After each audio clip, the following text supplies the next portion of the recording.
Corona महामारी हम देख रहे हैं, स्थिति बद से बदतर होती चली जा रही है। आज मैं आपको इसी महामारी से बचने के लिए एक और बात बताने जा रहा हूं, इस उम्मीद के साथ कि इस बात को आप ध्यान से सुनेंगे और आज इसी क्षण से फॉलो भी करेंगे।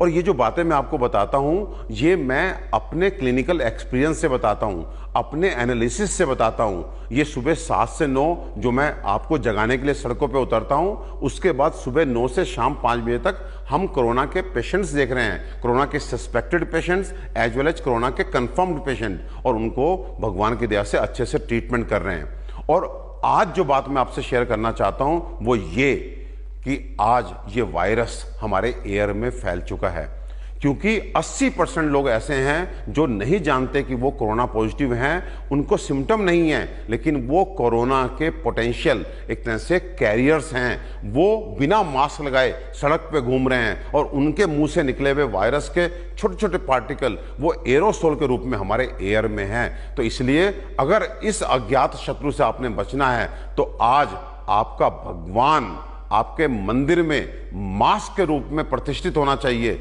और जब आप घर से बाहर जाएं तो वो भगवान जो है आपके ऊपर सुरक्षा कवच के रूप में लग जाना चाहिए, और ये तभी उतरना चाहिए जब आप घर में वापस आ जाएं। ध्यान रखिए, मैं फिर रिपीट करना चाहता हूं, यदि आप बाहर गए और इस एयर में वायरस के पार्टिकल्स हैं, वायरस के कण हैं, वो वायरस है और आपने मास्क लगाया हुआ है तो आपकी 90% तक सुरक्षा हो सकती है। लेकिन यदि आपने मास्क नहीं लगाया तो आप बहुत बड़े रिस्क में होंगे। तो बाहर चाहे आप किसी काम से जाएं, जरूरी काम से जाएं या सुबह घूमने के लिए जाएं, और आपको कोई आदमी नजर ना आए, तब भी आपको अपने मास्क को नहीं हटाना है। इस समय हमारा भगवान ये कपड़े का छोटा सा टुकड़ा जिसको हम मास्क बोलते हैं वो है, उस पर पूरी श्रद्धा रखिए और अनुशासन से उसको अपने से चिपकाए रखिए।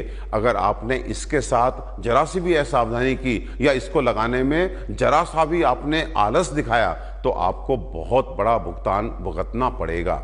एक बात और कहना चाहता हूं कि कुछ तो कुतर्क चलते हैं कि वायरस का साइज ये है, मास्क का साइज ये है, तो ये रोक नहीं पाएगा। तो इन सब कुतर्कों में आपने नहीं जाना। वायरस अकेले ट्रैवल नहीं करता, वो एक तरह से ड्रॉपलेट की फॉर्म में होता है। अगर आपने मास्क लगाया हुआ है तो वो आपके मास्क के थ्रू अंदर नहीं प्रवेश कर सकता, इसकी बहुत अधिक संभावना है।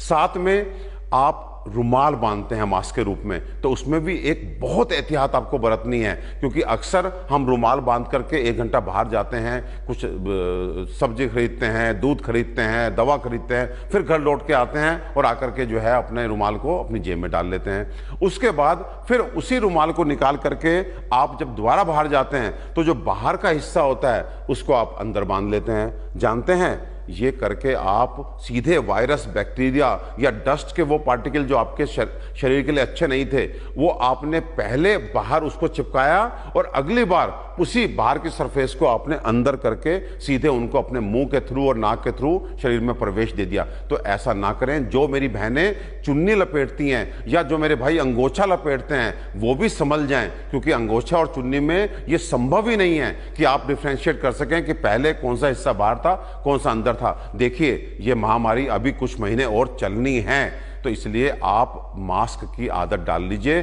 चाहे वो मास्क कपड़े का क्यों ना हो, लेकिन बहुत ही सावधानी से, बड़े अनुशासन से मास्क का प्रयोग शुरू कर दीजिए। इस महामारी से यदि हमें कोई बचाएगा, ये जो भगवान बचाएगा, ये हमारे पास आज इस मास्क के रूप में है। ये भगवान है हमारा।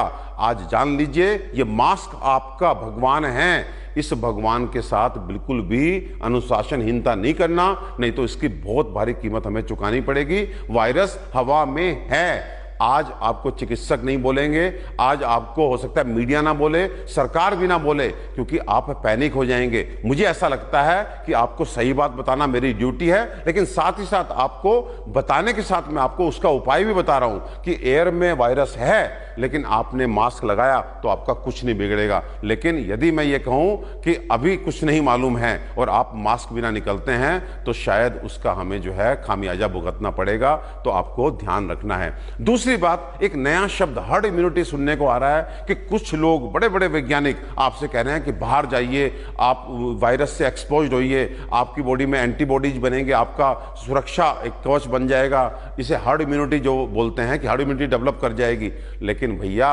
आप बाहर निकलेंगे डेफिनेटली हार्ड इम्यूनिटी डेवलप करेगी, लेकिन किस कीमत पे? 100 में से 2 से 3 लोगों को मार करके।